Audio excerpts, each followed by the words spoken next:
Bishalgarh motor stand সংলগ্ন smart পয়েন্টে মেয়াদ উত্তীর্ণ খাবার বিক্রির অভিযোগে হানা এনফোর্সমেন্ট ডিপার্টমেন্টের বুধবার দুপুরে deputy collector Prosenjit Das, DCM Soumyadip Debnath এবং বিশালগড় থানার পুলিশ আধিকারিকরা অভিযানে উপস্থিত ছিলেন। অভিযোগ, দীর্ঘদিন ধরে স্মার্ট পয়েন্টে নিম্নমান ও মেয়াদ উত্তীর্ণ পণ্য বিক্রি হচ্ছিল। দোকান কর্তৃপক্ষ এনফোর্সমেন্ট অফিসারদের আশ্বস্ত করেছেন তা ভবিষ্যতে এমন ঘটনা আর ঘটবে না। ক্ষতিগ্রস্ত পণ্য কোম্পানিতে ফেরত পাঠানোর কথাও জানানো হয়েছে।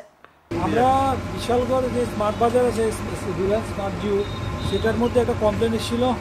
সেই কমপ্লেনের নিরিখে আমরা চলে এসে আমরা এনফোর্সমেন্ট টিম আসলাম।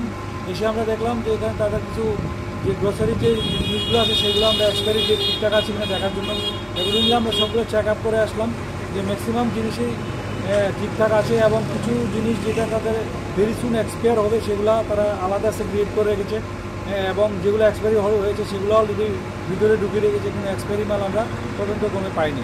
তো কিছুদিন আগে যে ঘটনাটা হয়েছিল সেটা আমরা যাদের মাধ্যমে জানতে পারলাম যে একটা কোম্পানি মাল যেটা ফ্রি মাল ছিল সেটা যে মানে একটা যে ফ্রি মালটা ছিল সেটা নাকি ভিতরে নষ্ট ছিল, সেটার এগেইনস্টে কমপ্লেন ছিল।